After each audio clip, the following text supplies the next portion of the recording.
Assalamu alaikum, Azul Flawen. Donc nous sommes toujours à Lomé, dans la capitale du Togo. Nous avons visité donc récemment la maison des esclaves d'un grand négrier écossais qui s'appelle John Henry Wood. Et aujourd'hui, nous sommes avec notre ami et notre guide, Monsieur Etting, qui va nous livrer son sentiment sur la situation ici au Togo, au sujet de la question du racisme, au sujet de la question de l'intégration, de la discrimination, du vivre ensemble avec les communautés françaises et les communautés arabes libanaises notamment, et sur la situation économique. Bonjour Monsieur Etting. Bonjour monsieur, je me nomme Lonlia Etting, comme vous l'avez dit. On vient de faire tout un long parcours. Tout à fait, grâce à vous. Travaux ici. Alors j'aimerais vous poser quelques questions donc sur la situation ici au Togo, et d'abord on va commencer par la question du racisme. Est-ce que ici dans votre propre pays, est-ce que vous ressentez du racisme venant de la part des Français d'un côté et des Arabes libanais de l'autre? Par rapport à cette question, au niveau des Français, je peux dire qu'il n'y a pas ici au Togo du racisme entre les Togolais et les Français. On vit bien ensemble. Mais par rapport aux Libanais, aux Arabes libanais, il y a un peu du racisme, je peux dire à 60% du racisme, parce que par rapport à leurs employés ici, la manière dont ils traitent leurs employés domestiques, comme sur les chantiers de BTP, et par rapport à la violence faite, parce qu'on constate des violences faites à nos soeurs, à nos petites soeurs qui travaillent avec eux à la maison comme domestiques. Violence physique ou verbale? Violence verbale et physique. Les deux. Les deux. Et pourquoi? Bon, ça dépend peut-être, je ne sais pas trop. Entre parenthèses, ici, c'est par rapport à la religion, à la différence entre la religion, par rapport à ces domestiques qui sont des chrétiens ou sont des athées, ou bien des animistes, et eux, des musulmans. Je ne sais pas. Bon, ça c'est selon moi. C'est une hypothèse. Mon hypothèse, selon mon point de vue. Bon, par rapport à ça, je sais ce que je peux dire par rapport au racisme. Il y a du racisme entre les Arabes libanais et les Togolais. Les Togolais sont discriminés. J'ai observé que les Libanais qui sont ici en Afrique de l'Ouest, que ce soit au Togo, au Bénin, au Côte d'Ivoire, sont et chrétiens et musulmans. Il y a les deux catégories. Ici au Togo, principalement, on n'a que des musulmans, je peux le dire, à 99% des. Je n'ai jamais vu un Libanais à l'église. Très bien. Maintenant, j'aimerais vous poser la question de la mixité. Est-ce qu'il y a des Français qui se marient par exemple avec des Togolaises, ou bien des Libanais qui se marient avec des Togolaises? Au niveau des Libanais, c'est quasi non. Il n'y a pas de la mixité entre les Togolais et les Libanais. Vous n'avez jamais vu de couple libano-togolais? Libano-togolais, sur place, il n'y a pas. Je peux dire, dans le métier que je suis, à chaque temps je suis dans la ville, mais je n'ai jamais vu. Mais par contre, au niveau des Français, je peux dire que les Français et les Togolais aujourd'hui, c'est comme on est des mêmes pères, des mêmes mères. Parce qu'il y a plusieurs enfants franco-togolais, et on vit bien. Je peux dire qu'entre nous et les Français, le courant passe. Et au niveau du respect, est-ce que vous avez l'impression que les Français respectent plus les Togolais, ou alors c'est plutôt les Libanais arabes qui respectent plus les Togolais? Bon, les Français respectent plus les Togolais par rapport aux Libanais. Est-ce que vous êtes en train de nous dire que les Arabes libanais sont devenus les nouveaux exploiteurs des Togolais? Oui, par rapport au salaire, premièrement par rapport au salaire, les gens sont mal payés sur les chantiers. Au niveau des domestiques que je dis, au niveau des chantiers, des entreprises de la zone franche que les Libanais dirigent, ils sont mal payés. Et puis les heures de travail aussi sont hors normes. Parce qu'on travaille plus, vous êtes payé moins. Donc les Libanais paient moins que les Français, par exemple? Les Libanais payent mieux. Et pourquoi? Bon, peut-être pour le profit. Pour leur propre profit. Parce qu'ils sont dans la zone France, dans l'industrie des plastiques et autres, c'est les Libanais. Et dans les BTP, actuellement, on trouve les Libanais aussi dans les BTP comme les Chinois. Et est-ce que, par exemple, les Togolais, qui sont victimes de discrimination des Libanais, osent aller à la police ou porter plainte? Bon, ils essaient d'aller, mais au finish, c'est le Libanais qui gagne. Et pourquoi? Peut-être la police a été payée, bon, on faisait timide. Pourquoi il y a une forme de corruption des agents de police ici au Togo? Bon, moi, ce que moi je vois, c'est que les étrangers sont protégés au Togo. La police protège beaucoup les étrangers parce que c'est pas trop, c'est une politique. Bref, je ne sais pas, mais si tu as un problème avec un étranger, tu as moins de chances déjà d'aller remporter le procès. Donc c'est grave ce que vous êtes en train de dire. Peut-être c'est là pour la sécurité aussi des étrangers. Mais en tant que citoyen togolais, normalement, la police doit d'abord protéger les citoyens togolais. Avant de faire face. Ici, c'est l'inverse. Bon, c'est la politique. C'est votre sentiment. C'est Maintenant, j'aimerais vous poser une question sur la situation du Togo par rapport aux 53 États africains. Est-ce que, d'après vous, le Togo doit rester un État indépendant ou plutôt essayer d'envisager son avenir dans le cadre d'une union africaine avec l'ensemble des autres États africains? Bon, une union. Bon, le Togo, c'est un petit pays, d'abord, qui doit se greffer à d'autres pays pour pouvoir se développer. Donc, sur beaucoup de plans, par exemple, au niveau de la carburation. Il n'y a pas une raffinerie ici au Togo, mais il faut se procurer au Nigeria, il faut se procurer au Ghana.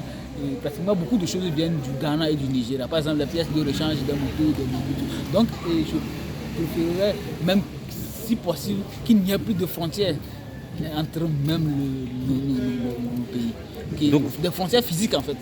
Qu'il n'y ait plus de... Donc vous souhaitez la suppression de toutes les frontières entre les différents pays africains? Des différents pays africains. Comme en Europe ou aux États-Unis? Oui. À votre avis, c'est une demande qui vient des peuples ou qui vient des gouvernements africains? Par rapport à la suppression des frontières. Tout à fait, oui. La suppression des frontières, moi je pense que c'est politique, ça va dans l'intérêt des politiciens, c'est tout. Sinon, c'est pour remplir les poches, les frontières, ça fait des millions, des milliards par jour.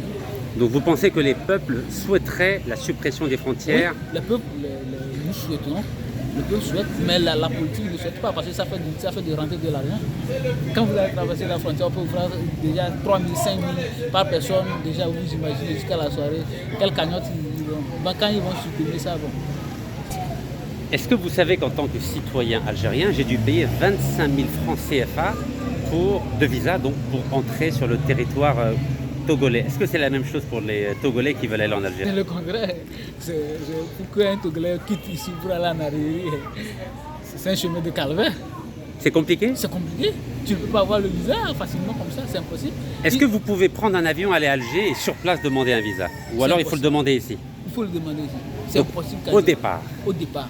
Donc quelque part, vous êtes en train de me dire qu'en tant que citoyen algérien, je suis privilégié car j'ai pu venir au Togo et sur place demander un visa. Demander un visa. Par contre, l'inverse, ce n'est pas possible. Il faut passer par le visa. Donc là aussi, il y a une discrimination entre les citoyens algériens et togolais sur le même continent africain. Je peux dire que ça fait partie de la diplomatie. Et il y a des travaux qui sont en train de se faire par rapport à ça. Par exemple, aujourd'hui, pour aller au Maroc, on n'a plus besoin de visa, mais avant c'était le cas. Je souhaiterais que dans les jours à venir aussi, les autorités togolaises puissent aussi faire plus. Parce que je sais que ça va venir. Ça, c'est pas je ne peux pas parler de question de discrimination, mais c'est une question diplomatique. Donc c'est un enjeu diplomatique. Et vous pensez qu'à l'avenir, il n'y aura pas de visa pour aller en Algérie, comme aujourd'hui, vous n'avez pas besoin de visa pour aller au Maroc? Pour aller au Maroc, justement. Donc est-ce que vous pensez que le Maroc est beaucoup plus présent ici au Togo, en Afrique de l'Ouest, que l'Algérie? Notamment au niveau des banques. Par exemple, j'ai vu la Bank of Africa, donc qui dépend de la BMCE marocaine. Je n'ai pas vu de banque algérienne, par exemple. Ah oui, et je peux dire que le Maroc noue de bonnes relations avec le Togo plus que l'Algérie. Pour l'instant. Donc l'Algérie n'est pas du tout présente ici ou elle est présente quelque part? Au Togo, par rapport aux entreprises, il n'y a pas tout. Il n'y a pas. Hein. Et enfin, j'aimerais vous poser une question. Est-ce qu'il y a beaucoup de Togolais qui essaient de traverser le désert et le Sahara pour aller en Europe, notamment en passant par l'Algérie? Est-ce qu'il y a beaucoup de cas comme ça? Moi, j'ai au moins 3 frères qui sont passés par là. J'ai encore un frère même qui est passé, il passe par le désert. Il a fait de tout déjà. Il est parti en Algérie travailler, après on les a rapatriés et il est retourné plein. Il y en a beaucoup? Beaucoup. Donc beaucoup de Togolais veulent quitter le pays pour aller en Europe à travers l'Afrique du Nord. Justement. Donc c'est difficile de se projeter, de projeter son avenir ici au Togo pour les jeunes Togolais? Vous savez, en fait, C'est une question d'éducation aussi et d'outillement, parce qu'on n'est pas outillé à faire quoi que ce soit ici sur place au Togo. Par exemple, quelle est votre formation pour que nous comprenions votre parcours? Bon, moi j'ai un master en finance. J'ai essayé de me jeter dans l'entrepreneuriat. Quand j'ai fini, il est bien vrai, je me suis jeté directement dans l'entrepreneuriat pour essayer d'entreprendre, pour être autonome. Mais ce que j'ai constaté, que ça a été un calvaire. Pourquoi? Bon, par rapport, je peux dire, au niveau de la création des entreprises, que l'État a fait beaucoup d'efforts pour la formalisation des choses.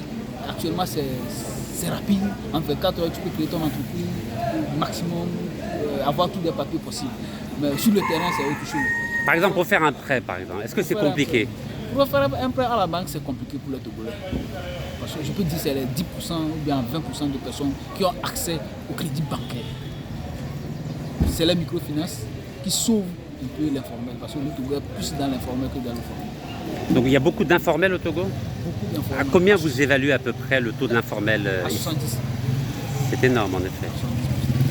70. Et vous avez parlé des crédits que vous pouvez obtenir grâce à la microfinance. Quel est le taux du crédit? C'est plutôt 2, 3, 4, 5%? Les taux varient entre 10 et 30. Combien? Ça dépend des microfinances. Parce qu'il y a des microfinances religieuses et des microfinances quasi capitalistes. Donc par exemple, les microfinances religieuses, par exemple chrétiennes ou musulmanes, c'est combien à peu près? 15 à 20%. 15? Sans frais de dossier. 15 à 20% sans les frais de dossier. Oui, c'est énorme. Mais d'autres, c'est à 30%. 30% la microfinance. 28 à 30%. Donc quand c'est religieux, c'est entre 15 et 20, hors frais de dossier. Et quand c'est capitaliste pur, c'est dans les 20 à 30%. Et vous pouvez réussir à lancer une entreprise avec des prêts aussi élevés? C'est impossible. Parce que les crédits, la formule des crédits ne sont pas adaptées à nos activités, premièrement. Parce que vous faites un crédit aujourd'hui, on vous octroie l'argent aujourd'hui, demain vous allez payer. L'argent là, c'est lié à quoi? À quel intérêt pour pouvoir rembourser? Donc aujourd'hui, on vous fait le prêt, demain vous devez payer. C'est impossible. Ça veut dire que c'est le crédit que tu vas payer encore avec le crédit. Et maintenant, les taux d'intérêt, tu vas aller chercher ailleurs pour le compter. Est-ce qu'il y a beaucoup de Togolais qui utilisent l'outil des prêts ou des microfinances, des microcrédits? Est-ce que beaucoup utilisent ce système de prêt? Non, pas tout. Pourquoi? Bon, premièrement, par rapport à la peur de ne pas pouvoir rembourser, d'être outragé. Donc ils ont peur de devenir les esclaves des emprunteurs, de ceux qui leur empruntent, des prêteurs, pardon. Ce que je souligne même, je vais le dire, c'est par rapport aussi au respect de la loi sur les crédits. Parce que si tu es endetté, en fait, tu ne devrais pas faire la prison. Je ne pense pas que ça soit pénal. Oui, donc il y a un risque pénal. Mais ici, je pense que c'est pénal. On peut vous foutre en prison parce que vous avez un crédit. Donc c'est très dangereux. Vous cherchez. Donc quelque part, c'est une nouvelle forme d'esclavage financier. Donc il y a un traumatisme quand même de l'esclavage. Et je suis dans le cas, je peux le dire. Vous devez rembourser, c'est ça? J'ai plus de 5 millions de dettes à payer. En effet, c'est énorme. Mais je me bats pour stabiliser. Les choses ne sont pas comme cela se doit, mais je dois le faire. Parce que moi, ça, je l'ai vécu. Donc vous survivez quelque part, ici au Togo. Et enfin, ma dernière question, c'est par rapport au port. J'ai vu qu'il y a un grand port ici, donc à Lomé, le port autonome de Lomé. Et j'ai vu qu'il y a énormément de navires, de bateaux qui sont sur la côte de Lomé. D'où viennent ces bateaux et quel type de marchandises livrent-ils? Parce que c'est un petit pays, le Togo, mais j'ai jamais vu autant de bateaux autour d'un port ici en Afrique. Donc, qu'est-ce qui se passe? Vous pouvez nous expliquer? Oui, vous savez, le Togo a eu la chance d'avoir le port, ce port à eau profonde. Et ça a été construit par l'aide de Bolloré, qui a élargi le 3e quai. Bolloré? Donc l'entreprise française Bolloré. Qui a élargi le 3e quai. Et je peux dire que le Burkina, Mali, et donc peut-être même Bénin, même peut-être une partie du Ghana, le port le sert. Donc, tous les bateaux que l'on voit ne livrent pas simplement aux entreprises ou aux citoyens togolais. Donc ils livrent une partie de l'Afrique de l'Ouest. De l'Afrique de l'Ouest. Ouais. Donc c'est une Parce qu'il plaque y a tournante. des bateaux qui doivent s'accoster ici, mais qui ne peuvent pas peut-être s'accoster au Ghana ou au Bénin. Oui, c'est comme les ports du Koweït qui est un port en eau profonde. C'est pour ça que l'Irak a envahi le Koweït. Voilà, Et vous n'avez pas peur que le Ghana ou le Bénin ou le Nigeria envahissent le Togo justement pour prendre possession de ce port en eau profonde? Non, il n'y a pas de risque. Comme ce qui se passe aujourd'hui au Niger, il y a un risque, paraît-il, de conflit? Bon, je peux dire que c'est les politiciens, mais ils ne vont pas passer à l'acte. Je ne suis pas sûr. Très bien. Et enfin, bon, ça c'est pas une question, mais c'est plutôt quelque part une prière. Est-ce que vous croyez que demain, les Africains n'auront plus besoin de mourir sur l'océan Atlantique ou en mer Méditerranée, mais que peut-être que c'est des Européens, des Américains qui viendront chercher du travail en Afrique? À long terme. À long terme, oui, Inch'Allah. Vous Peut-être, croyez que c'est possible? Oui, dans 200 ans. Parce qu'entre-temps, l'Afrique avait nourri la Chine, mais aujourd'hui c'est le contraire. Et donc aujourd'hui c'est la Chine peut-être qui peut diminuer l'Afrique. Donc chacun son tour. Chacun son tour. Inch'Allah. Parce que vous savez, la courbe ça monte. Quand ils vont arriver à leur apogée, ils vont aller vers le déclin. Mais nous on est en décollement. Donc ça va se permettre quelque part. Comme un cycle contrarié en économie. Eh bien écoutez, Monsieur Etting, merci beaucoup d'avoir répondu à nos questions et nous espérons qu'un jour nous ferons notre avenir main dans la main, Inch'Allah. Merci beaucoup.